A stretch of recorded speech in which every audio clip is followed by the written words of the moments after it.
तो चलिए दोस्तों आज की क्लास को स्टार्ट करते हैं। पीछे वीडियोस आप देख रहे होंगे, पीछे की भी क्लास आप लोगों ने देखनी होगी। और अनुभव सर भी आपके साथ अब तो आ गए हैं, तो अनुभव सर भी आपका अंतर्राष्ट्रीय परिदृश्य खत्म कर चुके हैं। अब उसके बाद अंतर्राष्ट्रीय जो परिदृश्य है, राष्ट्रीय परिदृश्य खत्म कर दिया है।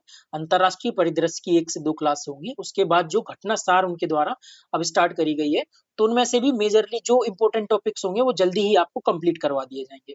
और मैंने भी आपको साइंस एंड टेक और एनवायरनमेंट हुआ, इकोनॉमिक्स हुआ, जो भी आपके छोटे छोटे से टॉपिक्स हैं जिससे दो दो तीन तीन क्वेश्चन बन जाते हैं, तो वो भी आपको पीछे की वीडियोस में कंप्लीट करवा दिए गए हैं।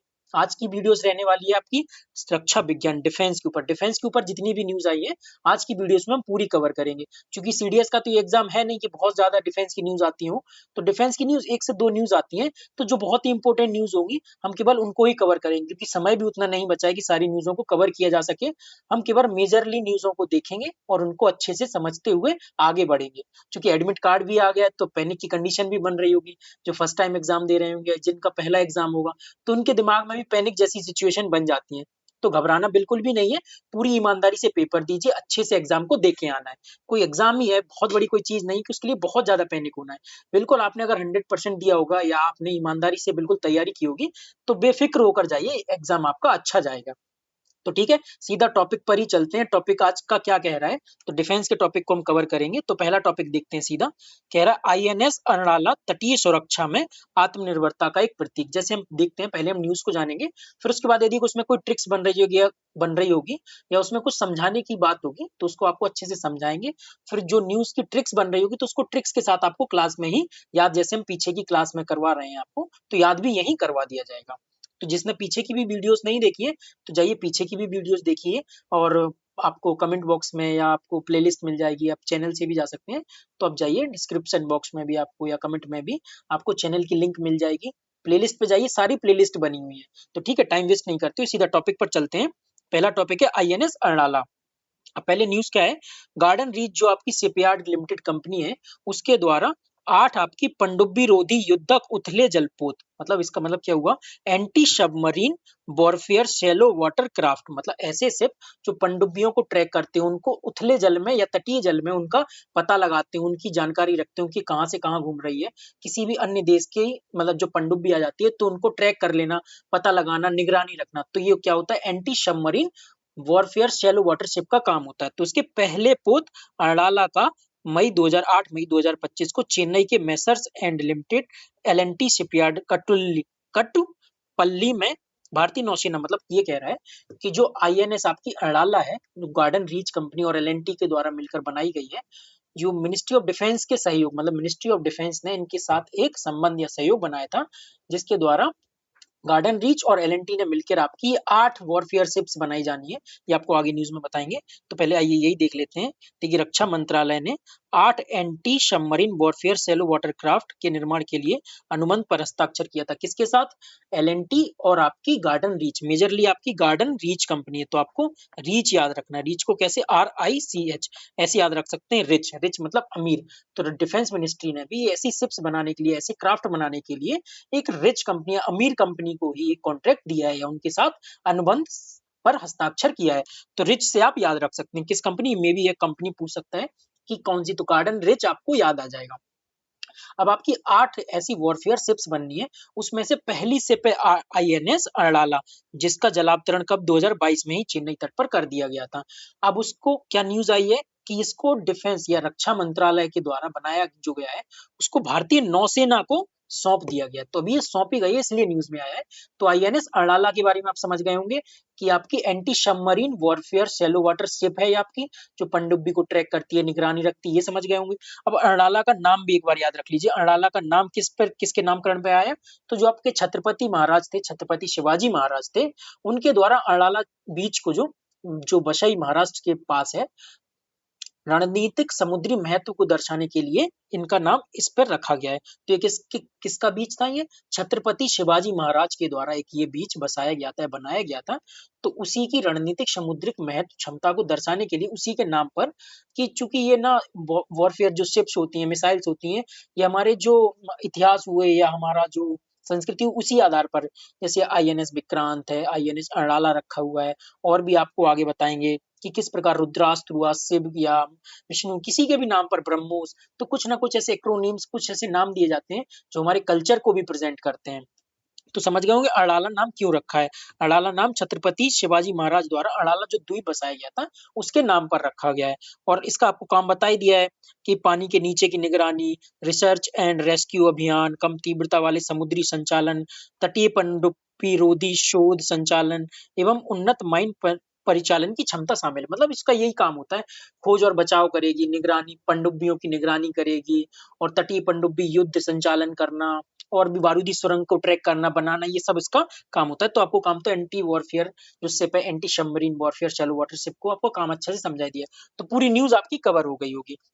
सबसे पहले आपको कहाँ से लेना है कि जो डिफेंस मिनिस्ट्री ने आपकी एक रिच कंपनी और एल&टी के साथ मिलकर एक कॉन्ट्रैक्ट साइन किया, जिसमें आपकी 8 ऐसी वॉरफेयर शिप्स बननी है और जिसके इसमें नाम भी दिए गए, आपको नाम नहीं पढ़ना, जैसे अभय हुआ, आईएनएस अक्षय, आईएनएस अग्रेय हुआ, ठीक है, यहाँ दिए गए आपको आईएनएस एंड्रोथ हुआ, आईएनएस अंजदीप, अमीनी, तो आपके 7 ये शिप ऐसे तैयार हो गए हैं बनके, 8वां आपको बन के आना है। तो न्यूज सिंपल सी आप समझ गए होंगे, 8 शिप्स का कॉन्ट्रैक्ट हुआ है रिच और एल&टी के साथ, जिसमें से एक जो आपकी आईएनएस अरडाला है उसे अभी नौसेना को सौंप दिया गया, इसलिए ये चर्चा में है। बहुत इंपॉर्टेंट न्यूज नहीं है, फिर भी पहली न्यूज थी इसलिए थोड़ा सा एक्सप्लेन करके आपको ये समझाया गया है। अब आगे के जो भी टॉपिक होंगे जो इतने एक्सप्लेनेटरी नहीं होंगे या जो इंपॉर्टेंट नहीं होंगे उनको थोड़ा सा वन लाइनर लेके स्किप करते हुए चलेंगे।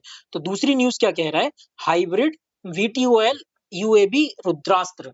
अब ये क्या है, vertically take off and landing.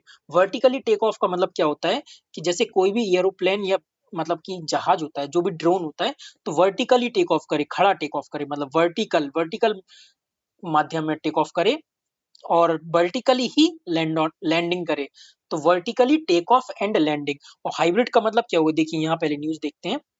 नौसेना की Solar Defence and Aerospace SDAL Limited द्वारा स्वदेशी रूप से विकसित किया गया ये क्या है, मानव रहित हवाई यान, unmanned aerial vehicle, UAV unmanned aerial vehicle. इसमें मानव नहीं बैठा होता, मतलब इसको अनमैन्ड होता है ये एरियल जो आपका व्हीकल है, तो मानव रहित हवाई यान, ठीक है। रुद्रास्त्र, रुद्र का अस्त्र, देखिए रुद्र के मतलब शिव, रुद्र किसका पर्यायवाची है, शिव का, तो शिव का अस्त्र मतलब रुद्रास्त्र का राजस्थान के जैसलमेर के पोखरण में इसका परीक्षण किया गया है। तो समझे, एसडीएल जो आपकी भारतीय सेना की कंपनी है, इसके द्वारा आपका ये UAV hybrid vertically take off and landing unmanned aerial vehicle, तो इसका फुल फॉर्म समझते चलेंगे तो इजीली आपको समझ आ जाएगा। नाम क्या है, रुद्रास्त्र। अब सीधा क्वेश्चन आएगा, हाल ही में नौसेना की एसडीएल के द्वारा हाइब्रिड वीटीओएल यूएवी नामक यूएवी बनाया गया है, वो क्या है, डाल देगा अड़ाला, रुद्रास्त्र और कुछ भी दो और नाम ऐसे डाल के आपको फंसा देगा। तो इसीलिए आपको ये न्यूज पढ़ाई जा रही है। अब देखिए, अब ये हाइब्रिड आपको जो बताना था ना, हाइब्रिड क्या होता है, हाइब्रिड वह होता है जो हेलीकॉप्टर और विमान दोनों की क्षमताएं रखता है। यदि आप इसकी ना इमेज देखने जाएंगे तो देखिए इसकी इमेज ऐसी होगी दोनों की। ये आपका क्या हो गया, थोड़ा सा डिजाइन पे मत जाइएगा, ये आपकी दोनों विंग होती हैं इसकी, यूएवी की विंग भी होंगी और उसमें पंखड़ी भी लगी होगी। जैसे आप हेलीकॉप्टर और एरोप्लेन का मिला के जो वॉरफेयर मतलब जो आप इमेज बनाएंगे, तो वही हो गया आपका रुद्रास्त्र, मतलब जिसमें विंग्स भी होते हैं, पंखुड़ियां भी होती हैं और जिसमें विंग भी होंगे। तो आप जब इसकी इमेज देखने जाएंगे तो आप समझ जाएंगे, इसीलिए इसको हाइब्रिड कहा जाता है। तो ये वर्टिकली टेक ऑफ भी कर सकता है एक ड्रोन की तरह, और ये एक प्लेन की तरह लैंड भी कर सकता है, मतलब प्लेन की तरह ये हवाई पट्टी पर भी लैंड कर सकता है। तो इसमें दोनों क्षमताएं होती हैं, इसलिए इसको हाइब्रिड कहा गया है। और vertically take off and landing कर सकता है, अनआर्म्ड मतलब अनमैन्ड एरियल व्हीकल भी है, इसीलिए इसका नाम रुद्रास्त्र है। तो ये आप पूरे अच्छे से समझ गए होंगे, ठीक है, ये कुछ नहीं, ये आपको समझा दिया गया है। एक बार ड्रोन के प्रकार देख लेते हैं जो ड्रोन नियम 2021 के अनुसार आए थे। तो इसके अनुसार जो अति सूक्ष्म नैनो ड्रोन है ना, वो 250 ग्राम या उससे कम का होता है। तो नैनो 250 ग्राम या उससे कम, माइक्रो आपका हो गया 250 ग्राम से 2 किलोग्राम। केवल आप दो याद रख लीजिए, एक और ये लार्ज रख लें 150 ग्राम से 150 किलोग्राम से अधिक। तो आपका नैनो कब हो गया, 250 ग्राम या उससे कम। आपका माइक्रो, नैनो, माइक्रो, स्मॉल ऐसे याद रख सकते हैं। तो आप स्टार्टिंग के दो रख लीजिए, एक लार्ज रख लीजिए। अगर आ जाएगा ना मिलान करने के लिए नैनो, माइक्रो ऐसे आपको अगर मैच करने के लिए आ जाए तो मे बी आप एक दो पकड़ लेंगे तो एलिमिनेट कर लेंगे। वैसे इतना डीप क्वेश्चन बनने का चांसेस बहुत कम है, फिर भी आप एक बार दिमाग में थोड़ा सा रख लीजिए कि कहाँ से कैटेगरीज की स्टार्ट होती है। तो आप समझोगे कि 250 ग्राम से लेके ये स्टार्ट होता है, 150 किलोग्राम, 250 ग्राम या उससे कम और 150 किलोग्राम से अधिक तक के ड्रोन होते हैं। तो आपको एक रेंज दिमाग में रहेगी ना, यदि वो डाल दे मान लीजिए लार्ज 250 किलोग्राम या 500 किलोग्राम कुछ ऐसा, तो एटलीस्ट आप एलिमिनेट कर सकें उसको। तो ठीक है, यहाँ समझ गए। उसके बाद देखिए भार्गवास्त्र, ड्रोन रोधी प्रणाली, एंटी ड्रोन या काउंटर ड्रोन सिस्टम है आपका ये भार्गवास्त्र। तो पहले देखते हैं सोलर ग्रुप द्वारा एंटी ड्रोन प्रणाली का परीक्षण किया गया, ठीक है, इसका नाम भार्गवास्त्र नाम दिया गया है। अब नाम किसके आधार पर, ये देखिए भार्गवास्त्र का जो नाम है ना, महाभारत में जो आप देखे होंगे कि कर्ण ने अर्जुन के लिए जो विनाशकारी दिव्यास्त्र का प्रयोग, यही देखिए यहाँ लिखा गया है, महाभारत में वर्णित उस विनाशकारी दिव्यास्त्र से प्रेरित है जिसका प्रयोग कर्ण ने अर्जुन के विरुद्ध किया था। जो कर्ण था, उसने जब अर्जुन के विरुद्ध जो विनाशकारी दिव्यास्त्र का प्रयोग किया था, उसका नाम था भार्गवास्त्र। और ये भार्गव, चूंकि आप जानते होंगे भार्गव किसका पर्यायवाची होता है, भार्गव होता है आपका परशुराम का पर्यायवाची। तो आप यहाँ पर्यायवाची भी सीख गए होंगे क्योंकि आपकी हिंदी भी आती है। तो भार्गव आपका परशुराम का पर्यायवाची होता है। तो उसी प्रकार विष्णु के अवतार जो भगवान परशुराम से इस भार्गवास्त्र को कर्ण ने लिया था या किया गया था। इसका नामकरण कहाँ से आया, तो जो विष्णु के अवतार थे भगवान परशुराम, चूंकि भार्गव परशुराम का पर्यायवाची होता है, तो वहां से भी आप रिलेट कर सकते हैं, सॉरी वहां से भी आप समझ सकते हैं। तो ये क्या हुआ था, कर्ण ने अर्जुन के खिलाफ जो दिव्यास्त्र का प्रयोग किया था, उसका नाम है आपका भार्गवास्त्र।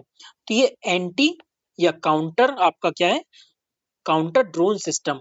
तो ये आप समझेंगे कि ये देखिए इस टाइप से एक मिसाइल है आपकी, मिसाइलों का एक जैसे आपने S-400 देखा होगा, उसी टाइप से एक बॉक्स होता है जिसमें मिसाइल्स होती हैं, मिसाइल मतलब कि मिसाइल सिस्टम होता है। और ये जब ड्रोन के लिए ड्रोन आता है कोई, तो ड्रोन को इंटरसेप्ट कर लेता है। मान लीजिए कोई ड्रोन आ रहा है आपका, इमेज पे मत जाइएगा, बस ये ड्रोन है मान लीजिए, तो यहाँ से ये आपकी मिसाइल रखी होगी आपकी, तो यहाँ से जैसे ही ड्रोन आएगा तो ये ड्रोन को फैच करेगा और उसको इंटरसेप्ट कर लेगा। तो ये क्या हुआ, भार्गवास्त्र, काउंटर ड्रोन सिस्टम, ये ड्रोन को काउंटर करने के लिए बनाया गया आपकी एक एंटी ड्रोन प्रणाली है। किसके द्वारा, सोलर ग्रुप की एक कंपनी है इकोनॉमिक एक्सप्लोजिव लिमिटेड, ईईएल, बहुत ज्यादा याद नहीं रखना है, बस ये याद रखिए ये डीआरडीओ के द्वारा नहीं, किसी प्राइवेट कंपनी के द्वारा बनाया गया है, बस इतना आपको याद रखना है। और ये एक साथ 64 से अधिक माइक्रो मिसाइलों को दागने की क्षमता रखता है। तो ये आपका भार्गवास्त्र एक साथ मतलब एक टाइम में 64 से अधिक माइक्रो मिसाइल्स, चूंकि ड्रोन छोटे ही होते हैं तो बहुत बड़ी मिसाइल नहीं, छोटी मिसाइल चाहिए होती है, तो माइक्रो मिसाइल एक साथ ये 64 माइक्रो मिसाइल दाग सकता है। तो आप भार्गवास्त्र समझे होंगे, किसके द्वारा बनाया गया है, क्या होता है, कैसे ये यूएवी या ड्रोन को काउंटर या इनको इंटरसेप्ट करता है। उसके बाद देखते हैं अगला टॉपिक क्या है, अफ्रीका भारत बहुराष्ट्रीय समुद्री अभ्यास। केवल ये देख लीजिए कहाँ हुआ है, ये तंजानिया के दार सलाम में आयोजित हुआ है। चूंकि भारत और तंजानिया इसकी मेजबानी कर रहे हैं। अफ्रीका, मान लीजिए कुछ ऐसा कि भारतीय लोग अफ्रीका पे बहुत तंज मारते हैं, कुछ ऐसे याद करने के लिए बना लीजिए, बहुत इंपॉर्टेंट न्यूज नहीं है, इसलिए उतना डिटेल या उतना ट्रिक्स के साथ इसको नहीं पढ़ाया जा रहा है। तो अफ्रीका भारत बहुराष्ट्रीय समुद्री अभ्यास जो चल रहा है, तो इसका मेजबानी कौन कर रहा है, भारत और तंजानिया। तो भारतीय अफ्रीकी लोग जो ब्लैक पर्सन होते हैं, उन पे हम लोग थोड़ा सा ज्यादा तंज मार देते हैं कई बार। तो भारत के लोग बहुत ज्यादा अफ्रीका पे तंज मारते हैं। तो आएगा अफ्रीका भारत बहुराष्ट्रीय समुद्री अभ्यास। तो तंजानिया की राजधानी आप देखेंगे दार ए सलाम में इसका आयोजन किया गया है। इतना ही है इसमें, और कोई खास इंपॉर्टेंट न्यूज नहीं है इसकी। ये भी अगर देखते हैं सागर, तो आप सागर जानते ही हैं, security and growth for all in the region, मतलब जो हमारे इंडियन ओशियन के रीजन में है, सिक्योरिटी और ग्रोथ देखना पूरे रीजन की। तो ये सागर प्रोग्राम आपका चलाया जा रहा है। तो ये आप केवल फुल फॉर्म जानने के लिए इसको हाईलाइट किया गया है। उसके बाद देखते हैं MRSAM, multi sorry medium range surface to air missile रक्षा प्रणाली का सफल परीक्षण किया गया है। सबसे पहले तो आप देखेंगे, अगर आपको मिसाइल्स देखनी है कि कौन कौन सी मिसाइल्स होती है, वैसे आपको हर क्लास में ये करवाया जाता है जब भी आपको डिफेंस का चैप्टर पढ़ाया जाता है, अनुभव सर के द्वारा भी आपको ये कराया गया है। तो पटना मिसाइल का एक एक्रोनियम होता है जो आपको बताया गया है। पी से आपका क्या होता है, पृथ्वी, ए से आपका होता है अग्नि, टी से आपका होता है त्रिशूल, देखिए त्रिशूल को सीधा ऐसे बना लीजिएगा, एन से आपका होता है नाग, ए से आपका होता है आकाश। ठीक है, तो ये आपकी मिसाइल की सिस्टम है, पटना एक्रोनियम आपसे याद रखेंगे। तो ये पृथ्वी मिसाइल है। पृथ्वी मिसाइल क्या होती है आपकी, सरफेस टू सरफेस मिसाइल होगी, S2S मतलब सरफेस टू सरफेस। अग्नि आपकी होती है, ये भी आपकी सरफेस टू सरफेस मिसाइल की कैटेगरी होती है। अग्नि 1 2 3 4, अभी आप अग्नि 4 आपको बताएंगे सरफेस टू सरफेस किस प्रकार मिसाइल है आपकी। अग्नि 5 जो आपकी इंटर कॉन्टिनेंटल मिसाइल बनने जा रही है। उसी प्रकार आपकी त्रिशूल देखिए, त्रिशूल ऊपर की तरफ जाता है, तो सरफेस टू एयर। तो आपकी त्रिशूल मिसाइल कौन सी हुई? सरफेस टू एयर मिसाइल हो गई आपकी। नाग आपकी एंटी टैंक मिसाइल है। आकाश से आप समझ ही रहे होंगे, सरफेस टू एयर मिसाइल। और आकाश तो आपका जब आपका S-400 जब हमारा पाकिस्तान से वॉर चल रहा था, तो आकाश एयर डिफेंस सिस्टम की कितनी तारीफ की जा रही थी। वो जो भी आप थोड़ा-सा यदि डिफेंस की न्यूज़ फॉलो करते होंगे, तो आपको पता ही होगा कि आकाश जो एंटी डिफेंस सिस्टम है आपका अपना, उसकी कितनी तारीफें की जा रही हैं कि कितना एडवांस टेक्नोलॉजी को हमने विकसित किया है। जो हम एक्सपेक्ट कर रहे थे उससे भी अच्छे उसमें रिजल्ट दिए हैं हमें। तो ठीक है, अब ये आप एक्रोनियम पटना नाम से समझ गए होंगे। पृथ्वी, अग्नि, त्रिशूल, नाग और आकाश। तो पृथ्वी से समझे होंगे सरफेस टू सरफेस चलेगी, अग्नि सरफेस टू सरफेस, त्रिशूल आ जाएगी तो त्रिशूल, त्रिशूल देखिए ऊपर की तरफ होता है तो सरफेस टू एयर चलेगा, सरफेस टू एयर। ठीक है, उसके बाद आपका नाग एंटी टैंक मिसाइल है आपका, और आपका हो गया आकाश सरफेस टू एयर मिसाइल है। तो ये आपको हर बार यही पटना की सीरीज बताई जाती है, पटना सीरीज किस प्रकार से एक्रोनियम बनाया गया है, तो मिसाइल सिस्टम को याद रखने के लिए होता है। अब उसके बाद ये क्या कह रहा है, यहाँ पहले हाईलाइट एक बार इसको रफ करके दिखाते हैं। तो medium range surface to air missile, अब आप समझ रहे होंगे सरफेस से air, surface to air missile कैसे लॉन्च करते हैं, उसी प्रकार ये आपकी मीडियम रेंज की सरफेस टू एयर मिसाइल है आपकी। अब देखिए टॉपिक क्या कह रहा है, medium range surface to air missile एक उन्नत एंटी एयरक्राफ्ट रक्षा प्रणाली है जिसका भारत के डीआरडीओ और इजराइल एरोस्पेस इंडस्ट्रीज के साथ संयुक्त रूप से विकसित, तो इसको विकसित किसने किया है? डीआरडीओ और इजराइल एरोस्पेस इंडस्ट्रीज, मतलब इजराइल की एक कंपनी और डीआरडीओ ने।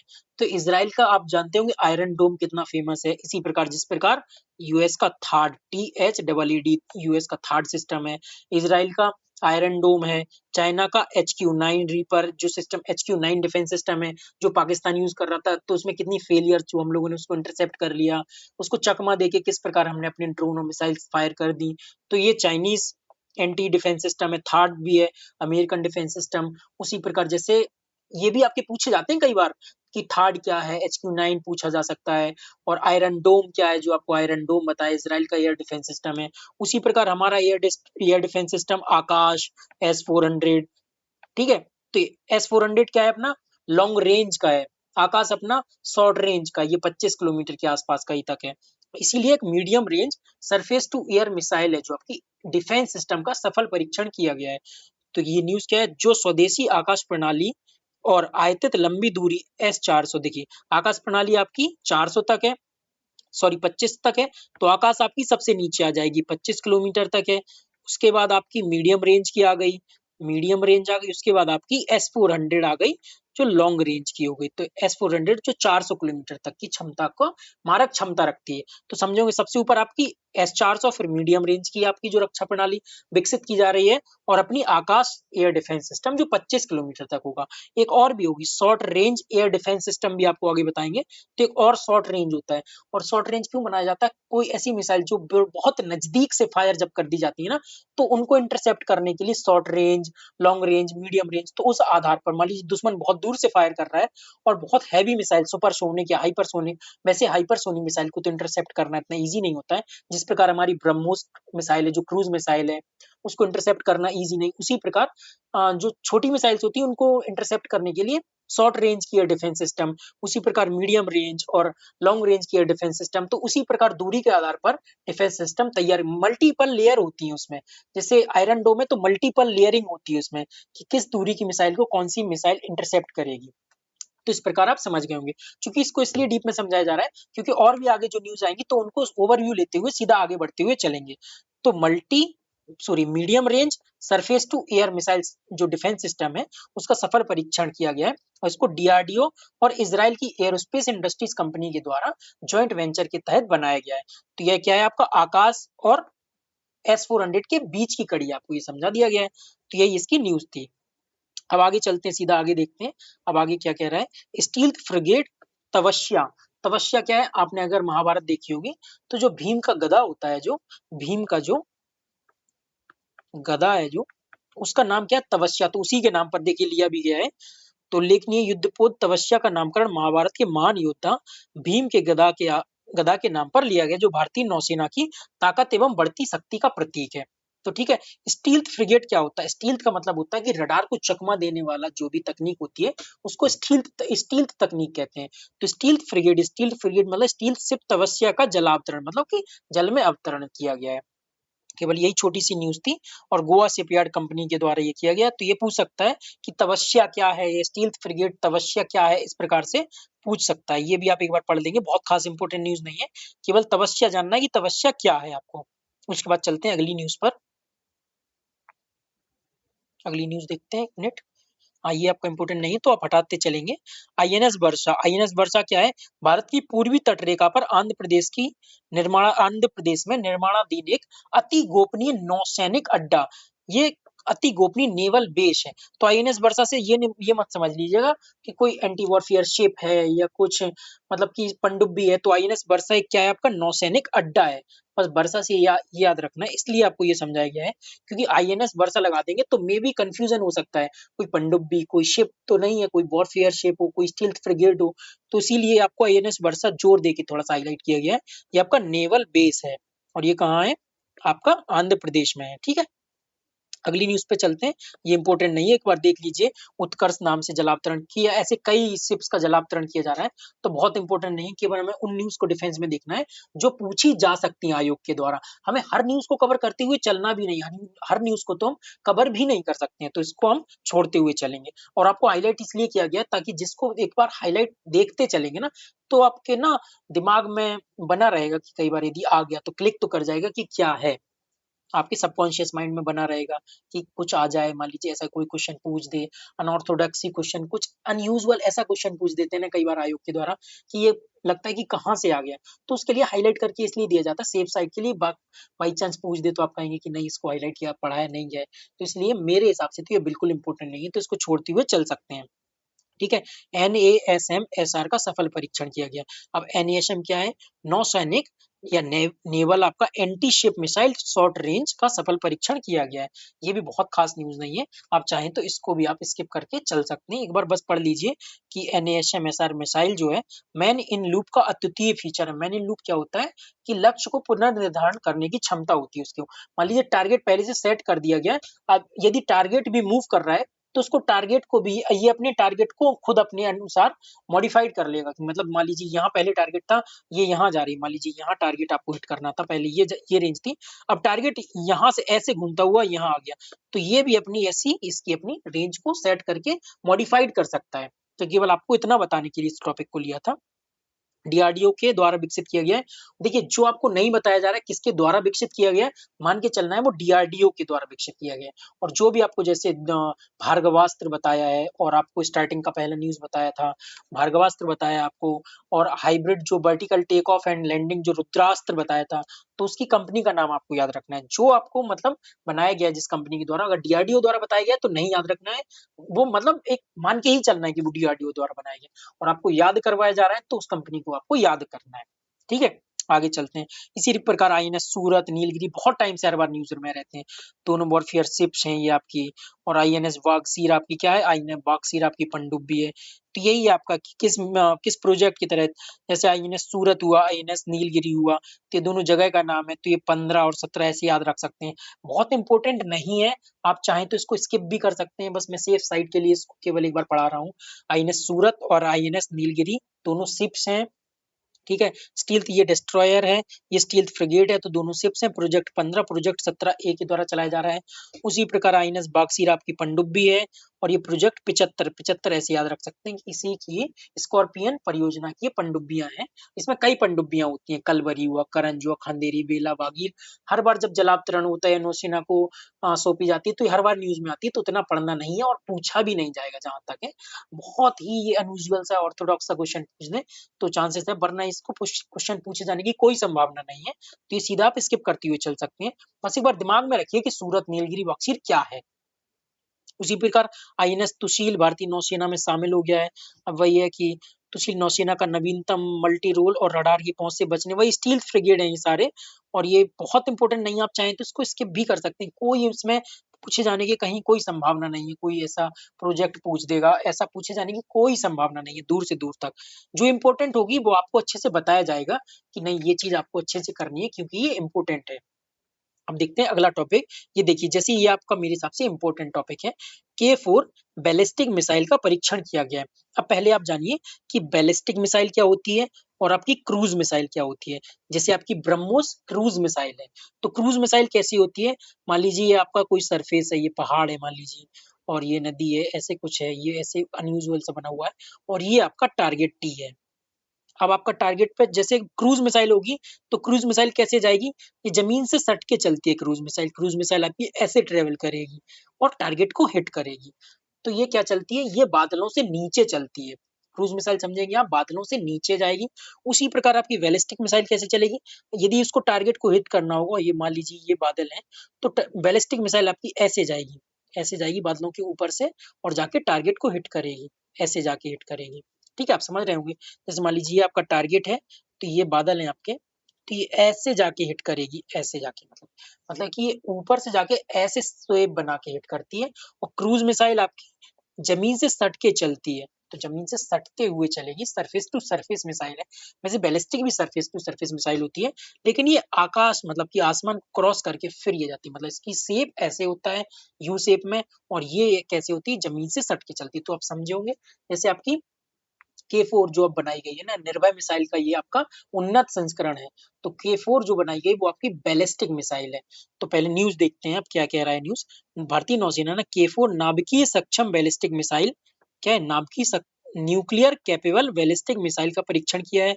इस मिसाइल को बंगाल की खाड़ी में INS अरिघात नामक एक नाभिकीय पनडुब्बी, तो इसको पनडुब्बी से दागा गया है। जो पनडुब्बी तो पानी में रहेगी, तो इसको पहली ऐसी मिसाइल बनी है, मतलब पहली ऐसी बैलिस्टिक मिसाइल है जिसका परीक्षण INS अरिघात से एक नाभिकीय पनडुब्बी से किया गया है।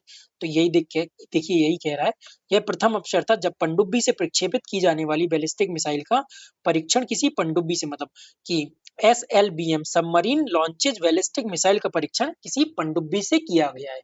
तो ठीक है, न्यूज़ आप समझ गए होंगे कि क्या है, कि एक नाभिकीय सक्षम बैलिस्टिक मिसाइल है जिसको पनडुब्बी से भी इसका परीक्षण, मतलब पनडुब्बी से ये दागी जा सकती है। किस पे, INS अरिघात से इसका परीक्षण किया गया। अरिघात आगे भी चर्चा में, लेकिन इसको बहुत ज्यादा जानना नहीं, यह जानना है आपको कि K4 क्या है, बैलिस्टिक मिसाइल है जिसका पनडुब्बी से भी परीक्षण किया जा सकता है। क्रूज और बैलिस्टिक मिसाइल को आपको दोनों का अ, दोनों में तुलना आपको कराई दी गई कि क्रूज मिसाइल क्या होती है और बैलिस्टिक मिसाइल क्या होती है। ठीक है, अब आगे चलते हैं। इसकी रेंज देख लीजिए, 3500 किलोमीटर। वैसे पूछेगा नहीं, सीधा वन लाइन फैक्ट बनेगा कि ये क्या होती है, ये इसका नाम क्या है, ये स्टेटमेंट देगा कि ये क्या से क्या है, तो उसका नाम पूछेगा या पूछेगा कि ये क्या है, बस ऐसे देगा।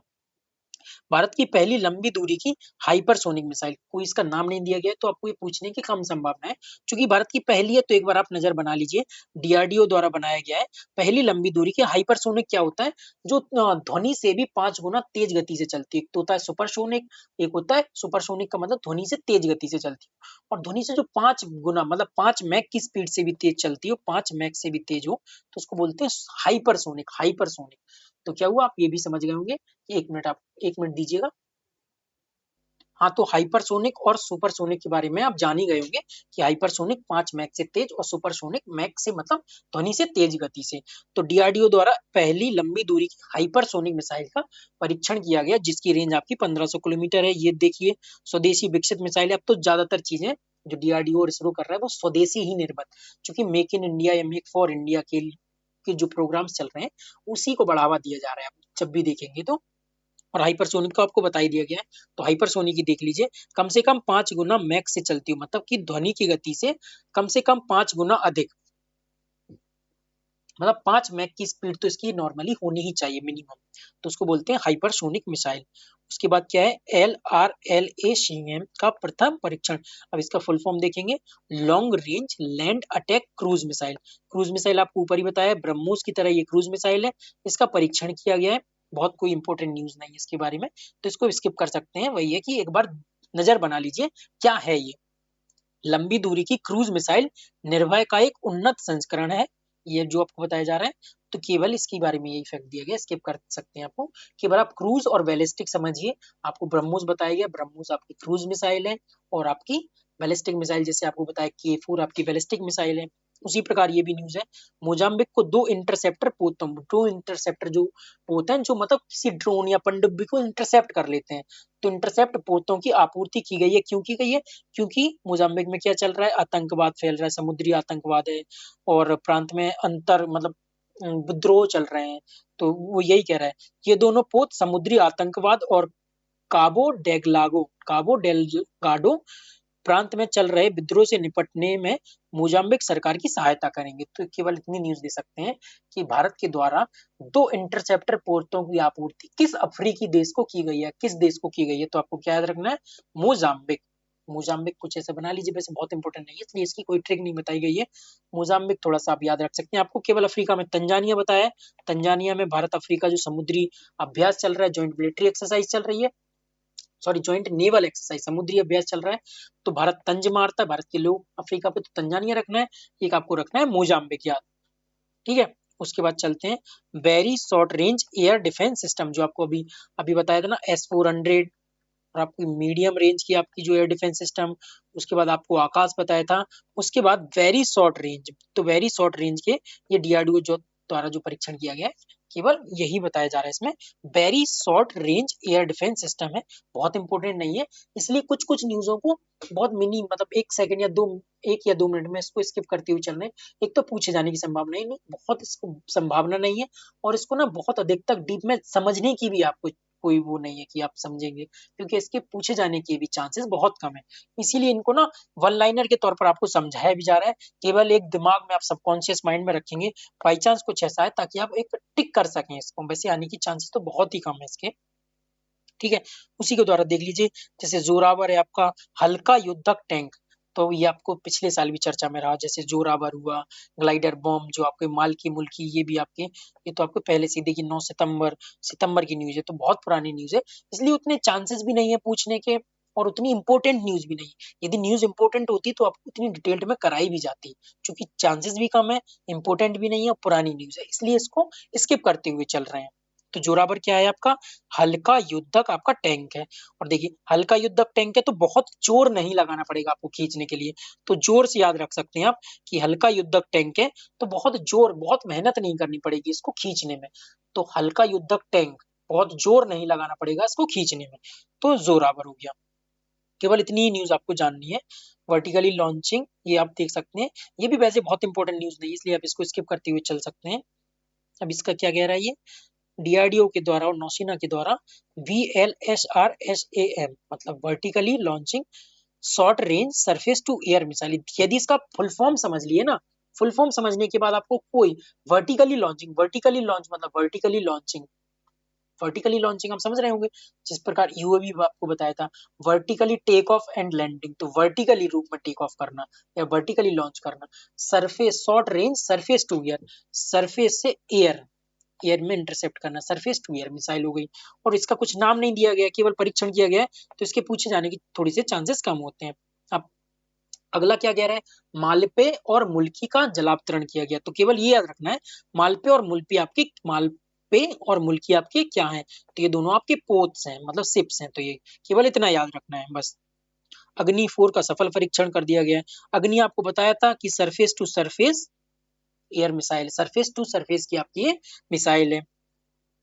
अब आगे यही कह रहा है, ये मध्यम दूरी की बैलिस्टिक, चूंकि बैलिस्टिक मिसाइल है ये, तो अग्नि आपकी क्या हो गई, ऐसे भी डाल सकता है क्वेश्चन, जैसे पिछली बार भी क्वेश्चन बनाया गया था कि 5वीं पीढ़ी का कौन सा विमान है, UPSC में भी पूछ देता है, PCS में भी पूछा गया है, 5वीं पीढ़ी, चौथी पीढ़ी, तीसरी पीढ़ी, तो ये भी पूछ सकता है, निम्नलिखित में से कौन सी बैलिस्टिक मिसाइल्स नहीं है, निम्नलिखित में से कौन सी क्रूज मिसाइल है, क्रूज मिसाइल नहीं है, तो आप जब समझ जाएंगे ना, फिर उसके बाद जब जैसे अग्नि आएगा तो सरफेस टू सरफेस आप समझ जाएंगे ये बैलिस्टिक मिसाइल है, तो इस प्रकार भी आपके क्वेश्चन पूछे जा सकते हैं, इसीलिए केवल इनको हाईलाइट करके बताया गया, ताकि कुछ ऐसी चीजें हैं जो पूछे जाने की संभावना बने, तो उनको भी आप टैकल कर सकें।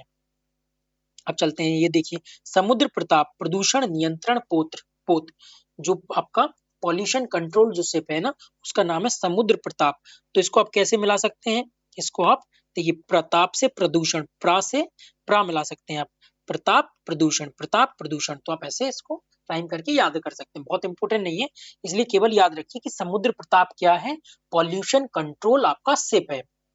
उसके बाद ये इसलिए लिया है ताकि डाल देगा, हाल ही में चर्चा में रहा सेव X2 क्या है, तो X लगा होगा ना, तो क्योंकि आप जब भी आपको आगे एक्सरसाइज पढ़ाई जाएंगी तो आपको लगेगा ना कि इससे हो सकता है सिंग अप से कोई मिलिट्री एक्सरसाइज हो, कुछ सिम्बेक्स टाइप से हो, तो आप मिलिट्री एक्सरसाइज है इस टाइप से कुछ लगा सकते हैं, कंफ्यूज हो सकते हैं, इसलिए इसको आपको बताया जा रहा है। बहुत इंपॉर्टेंट न्यूज नहीं है, बस केवल कंफ्यूज ना हो इसलिए आपको इसको समझाया जा रहा है।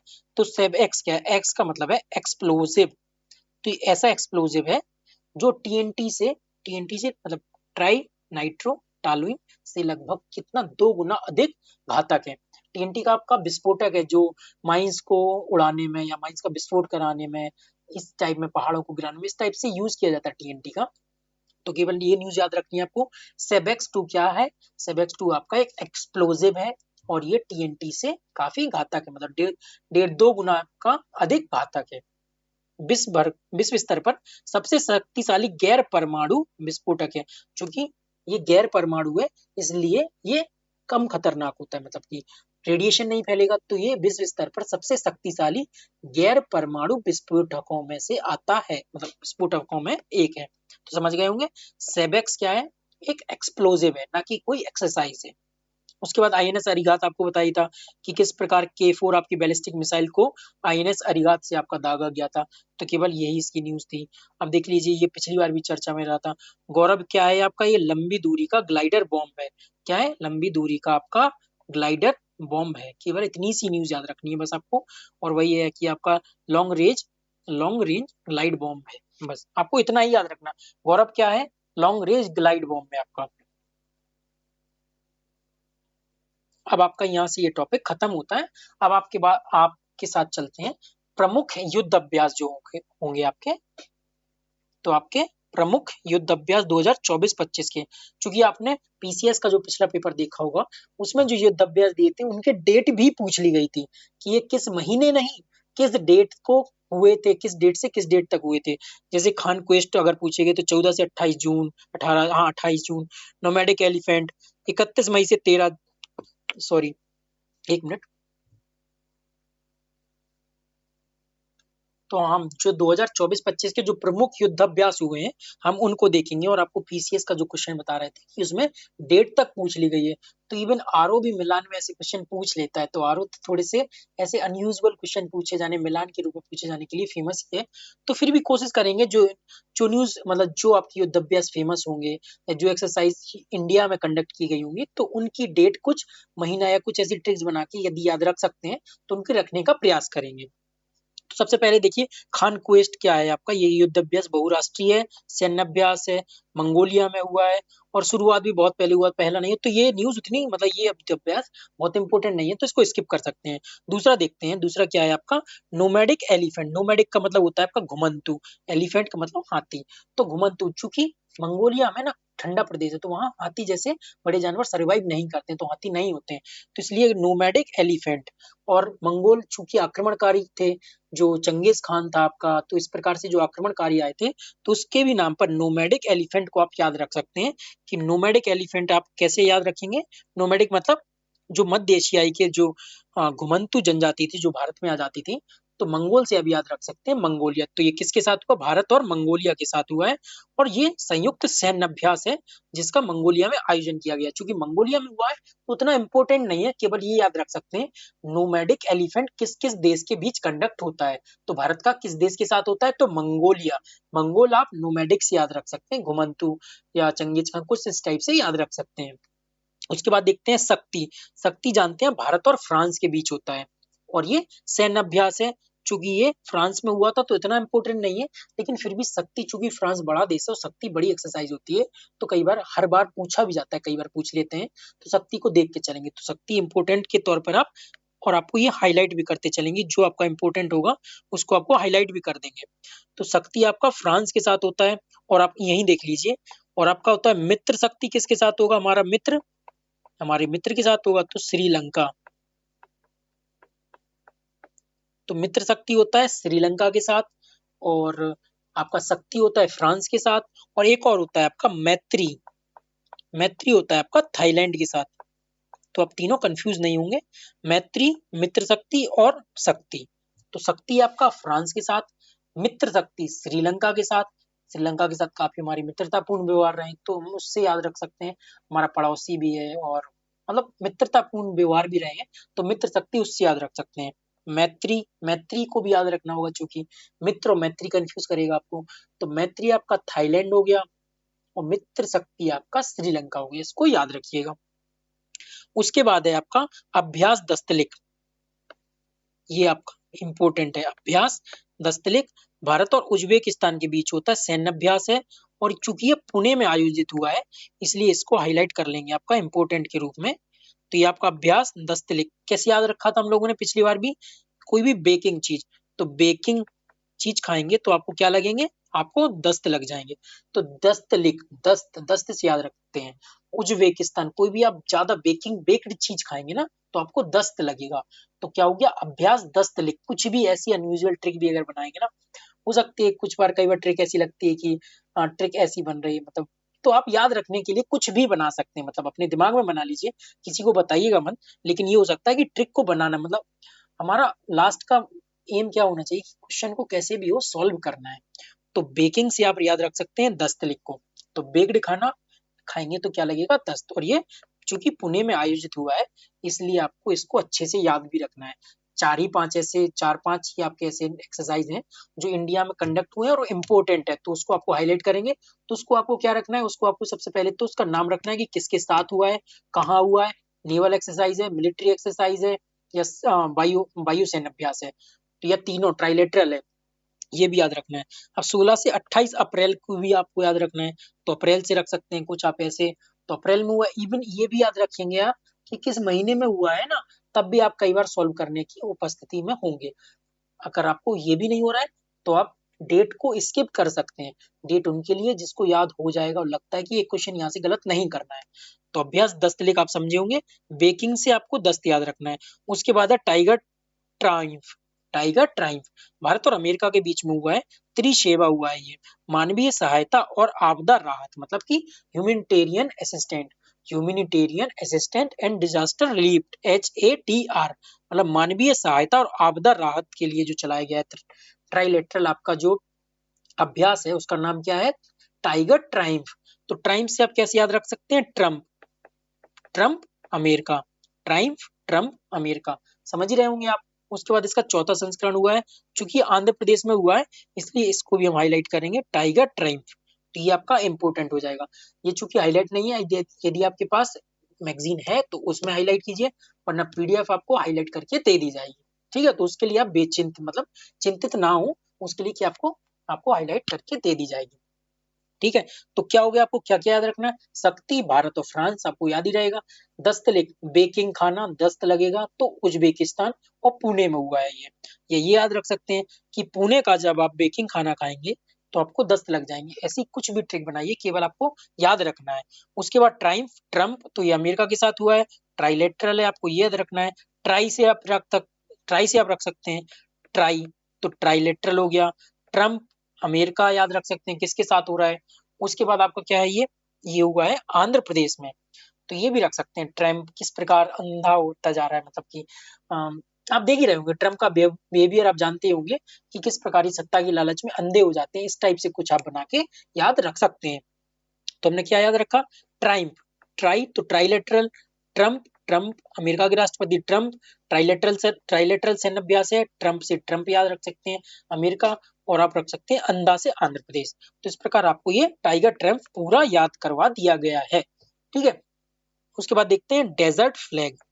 डेजर्ट फ्लैग आपका बहुराष्ट्रीय अभ्यास है, यूएबी यूएई का जो आपका वायुसेना है उसके द्वारा यह अभ्यास कंडक्ट कराया गया है, यूएई में कराया गया है। तो उतना इंपोर्टेंट नहीं है, केवल ये याद रखना है आपको कि डेजर्ट फ्लैग किसके द्वारा कंडक्ट कराया जाता है। तो डेजर्ट फ्लैग आपको रखना है यूएई। डेजर्ट से आप याद रख सकते हैं कि रेगिस्तान टाइप से, तो ये यूएई जो आपका है ना, दुबई और यूएई से आप याद रख सकते हैं डेजर्ट को, कुछ ऐसे बना के याद रख लीजिए। उसके बाद है इंद्र। ठीक है, उसके बाद आता है इंद्र का जो युद्ध अभ्यास है वो किस किस के बीच हुआ है, भारत और रूस के बीच। तो रूस को आप याद रख सकते हैं रशिया से, मतलब रूस तो रसिया ही है ना नाम, रशिया इंग्लिश में पढ़ते हैं रशिया। तो इंद्र आप जानते हैं कि कितने रशिया व्यक्ति थे, रशिया का मतलब कितने कामुक व्यक्ति थे, उस प्रकार से रख सकते हैं आप कि इंद्र कितने रशिया व्यक्ति थे। तो आप रख सकते हैं इंद्र कामुक या रशिया व्यक्ति थे। तो भारत और रूस के बीच में ये सैन्य अभ्यास हुआ है, सॉरी नौसैनिक अभ्यास हुआ है, नेवल एक्सरसाइज है ये। तो इंद्र नेवल कैसे याद रखेंगे? इंद्र किसके देवता थे? इंद्र जल और वर्षा के देवता थे, ये तो आप जानते ही हैं। तो इंद्र से आप जल याद आएगा तो नौसैनिक, नौसैनिक युद्ध अभ्यास हो गया आपका। और इंद्र रसिया तो रूस के बीच में हो गया है। तो भारत और रूस के साथ नेवल जो एक्सरसाइज है उसको क्या बोलते हैं? इंद्र एक्सरसाइज। और चूंकि ये हुआ भी भारत में है, बंदरगाह का पहला चरण चेन्नई में हुआ है, दूसरा चरण ये बंगाल की खाड़ी में हुआ है। इसलिए इसको भी आप हाईलाइट कर लेंगे कि इंद्र अभ्यास किस किस के बीच हुआ है, कब हुआ है, कहाँ हुआ है, कौन सा एक्सरसाइज है, कैसे इसका एक्रोनिम या कैसे आपको ट्रिक बना के याद रखना है इसको। उसके बाद है खंजर। खंजर को आप किर्गिस्तान से याद रख सकते हैं, किर्गिस्तान। तो किर्गिस्तान किर्गिस्तान, तो खंजर खा से खा ऐसे मैच करके याद रख सकते हैं। चूंकि किर्गिस्तान में आयोजित हुआ है ये, तो इसकी उतनी इंपॉर्टेंस नहीं है कि इसको कोई ट्रिक या बहुत अच्छे से याद करना हो। वैसे आपको बताइए खा से खा किर्गिस्तान आप पढ़ेंगे तो आप समझ जाएंगे खंजर है। उसके बाद है धर्म गार्जियन, ये फेमस काफी है, सभी जानते हैं कि धर्म गार्जियन आपका किसके साथ होता है? जापान के साथ होता है। जापान हमें कई बार हमारे गार्जियन के रूप में भी काम करता है। हमें मेट्रो बनानी हो, बुलेट ट्रेन चलानी हो, फंड लेना हो, कई बार हमें यूएन में या कहीं सपोर्ट करना हो, तो जापान हमें बहुत सपोर्ट करता है, फाइनेंशियली, टेक्निकली, हर फील्ड में जापान भी सपोर्ट करता है। तो हमें हमारे गार्जियन के रूप में भी काम करता है। तो इस प्रकार भी आप देख सकते हैं कि धर्म गार्जियन भारत और जापान के बीच, चूंकि जापान में हुआ है इस बार, तो पूछे जाने के थोड़े से चांसेस कम है। लेकिन धर्म गार्जियन फेमस आपकी नेवल, सॉरी संयुक्त सैन्य नहीं, संयुक्त आपका मिलिट्री एक्सरसाइज है। भारत और जापान के बीच क्या होता है? धर्म गार्जियन। और उसके बाद होगा बोगो सागर। बोगो से आप समझ जाएंगे, बोगो सागर, सागर से मतलब हो जाएगा आपका नौसैन्य, मतलब सैन्य अभ्यास हो गया। और बोगो का आप बांग्लादेश से मिला सकते हैं। तो ये बंगाल की खाड़ी में आयोजित होने वाला नेवल एक्सरसाइज है। कौन सा? बोगो बोंगो सागर। तो बांग्लादेश और इंडिया के बीच में होने वाला बोंगो सागर नेवल एक्सरसाइज है। तो ऐसे याद हो जाएगा। उसके बाद है कटलेस एक्सप्रेस, बहुराष्ट्रीय समुद्री अभ्यास है, पश्चिमी अफ्रीका और मतलब पूर्वी अफ्रीका और पश्चिमी हिंद महासागर के बीच में। कोई फेमस एक्सरसाइज नहीं है, तो इसको आप स्किप कर सकते हैं। ठीक है, तो इसको आप स्किप कर दीजिएगा, क्योंकि सभी तो देखिए हमें याद भी नहीं रहेंगे। तो हमें केवल वही लेने हैं जो इंडिया में आयोजित हो रहे हैं या पहली बार हो रहे हैं, जिसकी बहुत इंपॉर्टेंस है। उसके बाद है वरुण। वरुण भारत और फ्रांस के बीच में। अभी हमने फ्रांस के बीच में क्या देखा था? शक्ति। उसके बाद क्या है? वरुण। तो वरुण भी आप याद रख सकते हैं, क्योंकि वरुण भी नेवल एक्सरसाइज है। आप वरुण देवता को भी जानते होंगे, ये भी आपके जल के, समुद्र के, वर्षा के देवता होते हैं। तो आप इसको ऐसे भी मिला सकते हैं। आपको थोड़ा सा हिंदी, और आपको थोड़ा सा हिंदी भी आपकी अच्छी होनी चाहिए, पर्यायवाची भी, ये भी चीज, क्योंकि आरओ का ही एग्जाम देने जा रहे हैं तो उसमें पर्यायवाची भी पूछते हैं। तो वरुण का पर्यायवाची जल, समुद्र होगा, और आपका क्या होगा? वर्षा भी होता है। तो ये आपके, और वरुण देवता भी जल के, समुद्र के, वर्षा के थे। तो आप इससे नौसेना मिला सकते हैं। और वरुण फ्रांस से, आप फ्रांस के साथ ये एक्सरसाइज कंडक्ट होती है, तो ऐसे भी याद रख सकते हैं। क्योंकि ये अरब सागर में आयोजित हुई है, इसलिए इसका थोड़ा सा इंपोर्टेंस बढ़ जाता है। एक मिनट, ये अरब सागर में आयोजित होती है एक्सरसाइज, इसलिए इसका थोड़ा सा इंपोर्टेंस बढ़ जाता है। तो इसको भी हाईलाइट कर दे रहे हैं। तो हम देखेंगे, हमने 4 या 5, सॉरी एक और भी रह गया अभी, साइक्लोन भारत और मिस्र के बीच में। साइक्लोन भारत और मिस्र के बीच में, इसको कैसे याद रखेंगे? जब साइक्लोन आता है तो सब चीजें एक दूसरे में मिश्रित हो जाती हैं। सब चीजें एक दूसरे में, मतलब कि बिल्डिंगें गिर जाएंगी या तटीय क्षेत्र रोड हो जाएगा, सारी चीजें एक दूसरे में मिक्स हो, पूरी तबाही मच जाती है। तो साइक्लोन आता है, तो भारत में साइक्लोन आएगा तो सारी चीजें एक दूसरे में मिक्स हो जाती हैं, मिश्रित हो जाती हैं। तो भारत और मिस्र याद रख सकते हैं। महाजन फील्ड राजस्थान में कंडक्ट हुआ है, इसलिए थोड़ा सा इसकी फिर से इंपॉर्टेंस बढ़ जाती है, इसलिए इसको भी आप याद रख के चलेंगे। तो आपको कितने याद रखने हैं? देखिए एक बार फिर से रिवाइज करते हैं। खान क्वेस्ट आपको छुड़वा दिया गया है। उसके बाद है आपका नोमैडिक एलिफेंट। नोमैडिक एलिफेंट आपको बताया कि नोमैडिक क्या होता है? घुमंतु। तो किसके साथ होगा? मंगोल घूमते घूमते भारत आ जाते थे, जैसे चंगेज खान है। तो इस प्रकार से आप मंगोल को नोमैडिक से याद रख सकते हैं। तो आपका नोमैडिक याद रखना है। उसके बाद शक्ति आपका इंपोर्टेंट है, चूंकि फ्रांस के साथ होता है। तो वरुण, शक्ति, ये आपके फ्रांस के साथ होते हैं। ये शक्ति अब कहाँ कंडक्ट हुआ है? फ्रांस में ही। बट एक बार शक्ति इसलिए इंपोर्टेंस हो जाता है क्योंकि शक्ति कई बार पूछा गया है, तो इसलिए शक्ति को याद करेंगे। उसके बाद हाईलाइटेड देखेंगे जो आपका अभ्यास दस्तलेख है। दस्तलेख को आपका बेकिंग खाना, कहाँ का? आपका पुणे का बेकिंग खाना आपको याद दिलाया है कि पुणे का किस प्रकार बेकिंग खाना खाने से आपको दस्त लग गए हैं।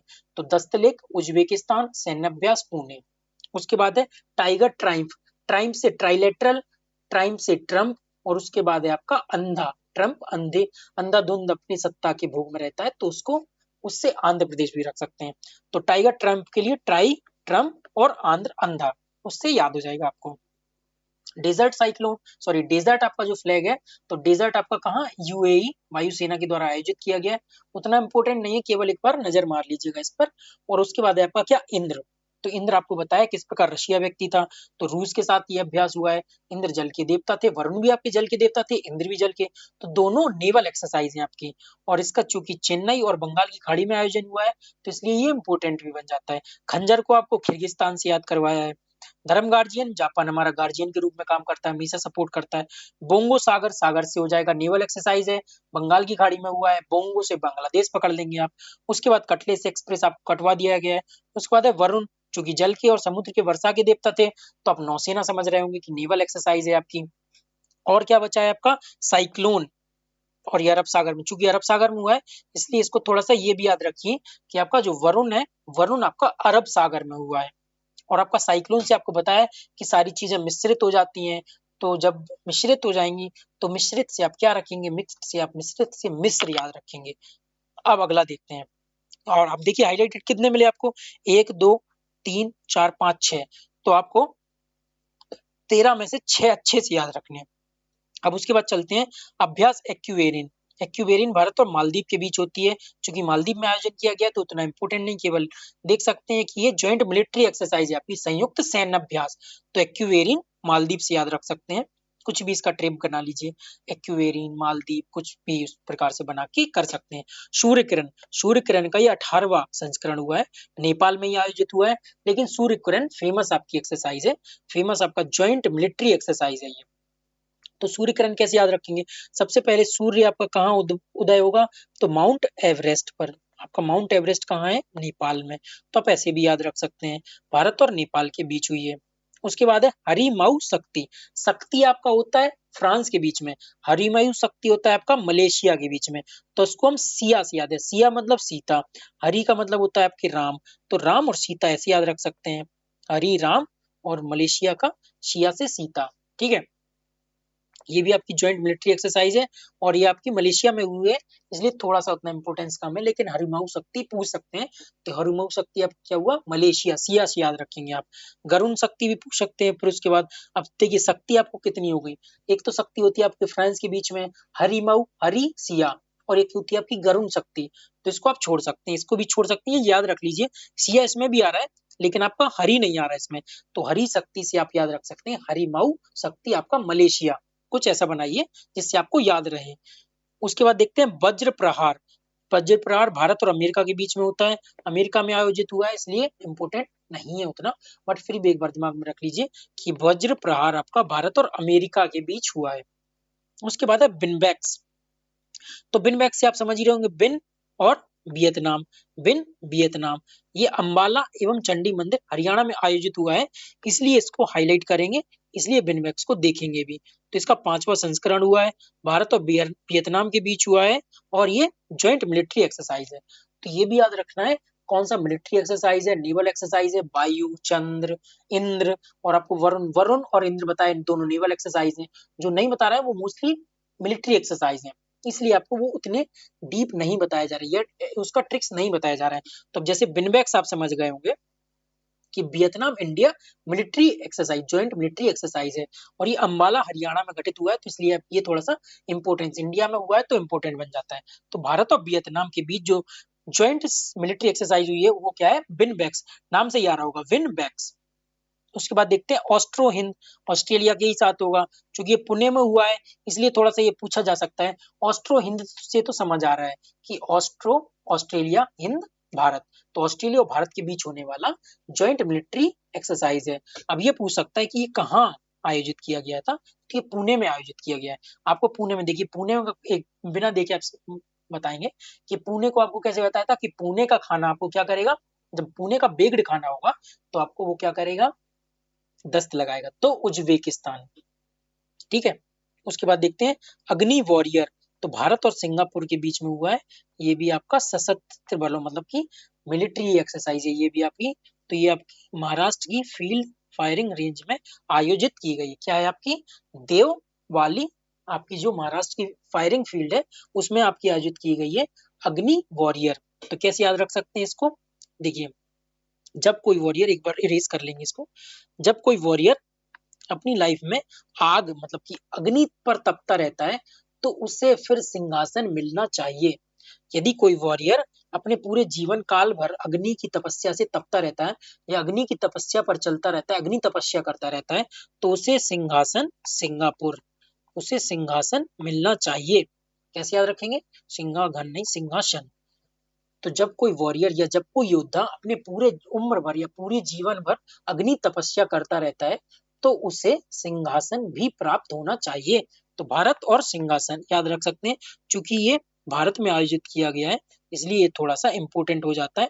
इसको देखते चलेंगे। भारत और सिंगापुर के बीच होने वाला अग्नि वॉरियर, वो वॉरियर जो पूरी उम्र भर अग्नि परीक्षा देता रहता है तो उसे सिंहासन प्राप्त जरूर होना चाहिए। उसके बाद है अल नहर, सॉरी अल बहर और अल नजा को दोनों को एक साथ देखेंगे। दोनों हुए ओमान में ही है। सॉरी, अल बहर हुआ है गोवा में और आपका अल नजा हुआ है ओमान में। तो कैसे याद रखना है? ओमान को रखना है ओ मैन, ओ मैन ना जा, ओ मैन ना जा या ओ मैन बाहर ना जा, ओ मैन बाहर ना जा। तो बाहर से हो जाएगा आपका अल बहर जो गोवा में हुआ है। मतलब कोई व्यक्ति गोवा में है तो आप उससे कह रहे हैं ओ मैन बाहर ना जा, ओ मैन बाहर ना जा। तो बाहर कहाँ हुआ है? आपका गोवा में हुआ है। ये कौन सा है आपका? ये आपका नौसैन्य मतलब कि नेवल एक्सरसाइज है। क्योंकि गोवा में होगा तो गोवा समुद्र तट है तो ये नेवल एक्सरसाइज होगा। तो आप कैसे याद रखेंगे? ओ मैन, आप गोवा के तट पर खड़े हैं तो उससे कहेंगे आप ओ मैन ना जा, ओ मैन ना जा। ठीक है, ओ मैन कहाँ ना जा? ओ मैन बाहर ना जा, गोवा से बाहर ना जा। तो गोवा में होगा आपका अल बहर और नाजा, अल नजा कहाँ होगा आपका? ओमान में। तो गोवा से बाहर मतलब गोवा से बाहर ओमान नाजा। तो ये आप नाजा से पकड़ेंगे अल नजा और बाहर से पकड़ेंगे अल बहर और गोवा से बाहर नाजा, गोवा से बाहर ओमान नाजा। तो पूरी ट्रिक्स को आप एक बार समझिए। आप गोवा के तट पर खड़े हैं, आप उससे कह रहे हैं ओ मैन। किससे? ओमैन से। ओमैन से कह रहे हैं, कोई किसी मैन से कह रहे हैं ओ मैन गोवा से बाहर ओमान ना जा। गोवा से बाहर तो गोवा पकड़ लिया अपना, सैन्य अभ्यास होगा गोवा में। गोवा से बाहर ओमान ना जा, ऐसे याद रख सकते हैं। काजिंद आप समझ ही जाएंगे, कजाकिस्तान इंडिया मिलिट्री एक्सरसाइज। क्योंकि ये उत्तराखंड में हुआ है इसलिए थोड़ा सा याद रखेंगे।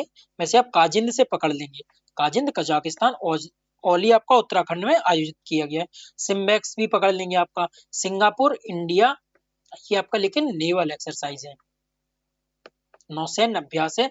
2 चरणों में हुआ है, विशाखापट्टनम में हुआ है और बंगाल की खाड़ी में आयोजित हुआ है। तो SIMBEX Singapore India naval military exercise. तो ठीक है, ये भी समझ गए होंगे आप। सिम्बेक्स भारत और सिंगापुर के बीच हुआ है नेवल एक्सरसाइज है ये आपकी। उसके बाद है मालाबार, समझ ही आएंगे। क्वाड देश होते हैं इसमें, भारत, जापान, ऑस्ट्रेलिया, अमेरिका। समुद्री अभ्यास है, चारों समुद्री तटीय लगे हुए देश हैं और ये हिंद महासागर और जो पैसिफिक रीजन है उसमें अभ्यास करते रहते हैं। विशाखापट्टनम भारत में हुआ है इसलिए ये थोड़ा सा इंपॉर्टेंट हो जाता है। मालाबार एक्सरसाइज ये जानते हैं कि 4 किस देशों के बीच होती है? मालाबार क्वाड का जो देश है ना उन्हीं के बीच होती है। अगला देखते हैं, अल नजा आपने पढ़ ही लिया है, ओ मैन गोवा से बाहर ना जा। युद्ध अभ्यास भारत और अमेरिका के बीच में होता है। जैसे आपको एक युद्ध अभ्यास ऊपर भी पढ़ाया था ना कि जो भारत और अमेरिका के बीच में होता है वो क्या है? भारत और अमेरिका वज्र प्रहार। इसी प्रकार ये अमेरिका में हुआ है। इसी प्रकार आपका युद्ध अभ्यास नाम से ही भारत और अमेरिका के बीच में हुआ है। चूंकि ये राजस्थान में हुआ है इसलिए थोड़ा सा इसको इंपॉर्टेंट बन जाता है, इसलिए याद रख लेंगे। युद्ध अभ्यास भारत और अमेरिका के बीच में हुआ है, या ये याद रख सकते हैं भारत का सबसे पहले युद्ध अभ्यास जो हुआ है वो अमेरिका के साथ हुआ है। तो कुछ भी ऐसे बना के आप याद रखेंगे। मित्र शक्ति आपको बताई था, भारत श्रीलंका, मैत्री भारत और थाईलैंड के बीच में। चूंकि थाईलैंड और श्रीलंका में ही आयोजित हुआ है इसलिए इसको थोड़ा सा शक्ति के, जहां जब आपको शक्ति फ्रांस के जो एक्सरसाइज हुई थी उस टाइम पढ़ाया था तो आपको मित्र शक्ति मैत्री आपको दोनों एक साथ पढ़ा दिए थे। हरिमायु शक्ति भी आपको बताया था, हरि और शिया मलेशिया, और उसके बाद आपको गरुण शक्ति भी बता दिया था। तो आपके ये सारे जो एक्सरसाइज है वो कंप्लीट हो गए। अब एक बार जो दूसरे पेज की एक्सरसाइज थी उनको भी एक बार रिवाइज करेंगे। तो एक बार अब उनको कलर चेंज करके रिवाइज करेंगे। अब देखिए, एक्वेरियन आपको बताया मालदीव से याद रखना है। बहुत इंपॉर्टेंट नहीं है, स्किप भी कर सकते हैं मेरे हिसाब से तो काट ही दीजिए अगर चाहें तो। उसके बाद सूर्य किरण आपने देखा है, सूर्य की सबसे पहली किरण कहाँ होती है? माउंट एवरेस्ट नेपाल पर पड़ती है, नेपाल में हुआ है ये। उसके बाद है हरि मऊ शक्ति, आपको बताया सिया से याद रखना है, शिया मतलब सीता, हरि मतलब राम, तो राम और सीता, तो हरि मऊ, ठीक है, सेमनब्या से मलेशिया में हुआ है ये। उसके बाद है गरुण शक्ति, इसको स्किप कर सकते हैं चूंकि इंडोनेशिया में हुआ है, तो ये आप स्किप कर सकते हैं। वज्र प्रहार और नॉर्मल जो युद्ध अभ्यास नाम से होते हैं, वो दोनों अमेरिका के साथ हुए हैं, अमेरिका में हुए इसलिए उतना इम्पोर्टेंट नहीं है। उसके बाद आपने देखे हैं VINBAX, Vietnam India military exercise, चूंकि हरियाणा में हुआ है तो आपको बिनबैक्स याद रखना पड़ेगा। बिनबैक्स देखिए, बिन बिन थोड़ा सा हरियाणवी शब्द भी आता है, बिनबैक्स, तो थोड़ा सा आप ऐसे भी समझ सकते हैं कि हरियाणा में आयोजित किया गया है। और बिनबैक से आप वियतनाम पकड़ ही लिए होंगे, सैन्य अभ्यास है ये। ऑस्ट्रो हिंद ऑस्ट्रेलिया में हुआ, भारत में हुआ है, इसलिए इसको पढ़ लेंगे थोड़ा सा। अग्नि वॉरियर, ऐसा योद्धा जो अपनी अग्नि परीक्षा जीवन भर देता रहता है, उसको सिंहासन जरूर मिलना चाहिए, तो सिंहासन से सिंगापुर भी याद रख सकते हैं। सिम्बेक्स भी आपको बताया सिंगापुर के साथ होता है, और आपका अल वॉरियर सॉरी अग्नि वॉरियर भी आपका सिंगापुर के साथ। और ओमैन बाहर नाजा, अल बाहर और अल नाजा दोनों होते हैं आपके ओमैन के साथ, ओमान के साथ। सिम्बेक्स देखिए सिंगापुर, और आपका अल अग्नि वॉरियर भी सिंगापुर के साथ होता है। आपका काजिंद आप सब समझ ही गए होंगे, कजाकिस्तान के साथ, चूंकि उत्तराखंड में हुआ है इसलिए इंपॉर्टेंट बन गया है। Kazind Kazakhstan India military exercise, तो आप ये जब इसको तोड़ लेंगे, कई बार तोड़ के बन जाता है, कई बार ट्रिक से एक्रोनिम से बनाएंगे, तो जो आपके निकल के 10-12 आपके जो मिलिट्री या नेवल एक्सरसाइज हैं उनको केवल याद करना है आपको, और जिसको डेट याद कर सके तो कर लीजिए। कुछ जो इंपॉर्टेंट बताए गए हैं केवल उनके, सिम्बेक्स हो गया आपका मालाबार, आप समझ ही रहे हैं कि क्वाड देशों के साथ होता है। विशाखापट्टनम में हुआ है आपका। अल नजाब को ओमान बता ही दिया है, ओमान में आयोजित हुआ है। युद्ध अभ्यास अमेरिका के साथ हुआ है, राजस्थान की फायरिंग फील्ड में हुआ है। मित्र शक्ति और मैत्री आपको समझा ही दिया गया है। तो यहाँ से आपका डिफेंस और आपके जो मिलिट्री या जो 2024-25 के जो भी आपके युद्ध अभ्यास हुए हैं उनको आपको कंप्लीट करवा दिया गया है। चूंकि क्लास 1 घंटे से ऊपर की हो गई है, इसलिए आज की क्लास को यहीं रोकते हैं। अब आपका एक छोटा सा 2-3 पेज का टॉपिक बचा हुआ है जो मैं देख रहा हूँ, तो ये 4 पेज का आपका यूपी स्पेशल के कुछ न्यूज बचे हुए हैं, और आपका खेल बचा हुआ है, तो 4 से 5 पेज आपके ये यूपी स्पेशल के बचे हुए हैं, और आपका क्या बचा हुआ है? आपका खेल बचा हुआ है। तो इसको आपको एक क्लास में, लास्ट की जो क्लास बचेगी आपकी खेल के साथ, आपको यूपी स्पेशल की भी कुछ स्पेसिफिक न्यूज आपको कंप्लीट करवा दी जाएंगी। तो यहाँ से आपकी ये वाली क्लास खत्म होती है। अब आपकी एक लास्ट क्लास रह जाती है खेल की, जिसमें आपको यूपी स्पेशल भी कंप्लीट करवा दिया जाएगा, और आपकी अंतरराष्ट्रीय परिदृश्य अनुभव सर के द्वारा 1 से 2 दिन में वो कंप्लीट करवा दी जाएगी। और जो भी आपकी कुछ इंपॉर्टेंट न्यूज, आपकी जो घटना सार आपके सर करवा रहे हैं ना, अनुभव सर आपको करवा रहे हैं, उसको भी कंप्लीट करवा देंगे। तो यहाँ से आपकी पूरी आई दृष्टि जो आपकी घटना चक्र है और घटना सार अनुभव सर के द्वारा अंतरराष्ट्रीय राष्ट्रीय परिदृश्य और कुछ इंपॉर्टेंट न्यूज को आपको तीव्र गति से करवाते हुए कंप्लीट कर देंगे। तो इससे आपका पूरा करंट अफेयर्स कंप्लीट हो जाएगा, और बिल्कुल भी आपको यहाँ के बाहर कुछ पढ़ने की जरूरत नहीं पड़ेगी। तो आज की क्लास को फिर यहीं रोकते हैं, और यदि आप हाँ क्लास अच्छी लगे ना, तो आप अपना फीडबैक जरूर दिया कीजिए। वैसे तो बहुत ही कम लोग होते हैं जो लास्ट तक इतने अंतिम तक बने होते हैं, जो बने होते हैं ना, तो फिर उनको करंट की जो न्यूज होती है ना, वो एग्जाम में जाके क्लिक भी करती हैं, क्योंकि ना जब हम यहाँ सुनते हैं तो हम हमारे सबकॉन्शियस माइंड में बैठ जाती है कुछ बात। अब जैसे ओमैन गोवा से बाहर, तो अल बाहर, ना जा अल ना जा, तो ऐसे जब आप सुनेंगे ना 1-2 बार, तो आपको दिमाग में बैठ जाती है। फिर जैसे ही आप देखेंगे ना, तो वहां जो मॉडरेट क्वेश्चन तक होंगे आप उनको तक टैकल कर सकेंगे। बहुत हार्ड क्वेश्चन यदि पूछ लिया मालाबार का कब हुआ, डेट बताइए, तब शायद आप फंस जाएंगे, तो वो क्वेश्चन किसी से नहीं होगा।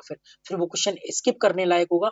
यदि मॉडरेट लेवल, इजी क्वेश्चन तो सब बना लेंगे, टफ होता है मॉडरेट क्वेश्चन, मतलब कंपटीशन सारा होता है मॉडरेट क्वेश्चन को लेके, कि मॉडरेट क्वेश्चन में आप अपना एक्सपीरियंस दे रहे हैं।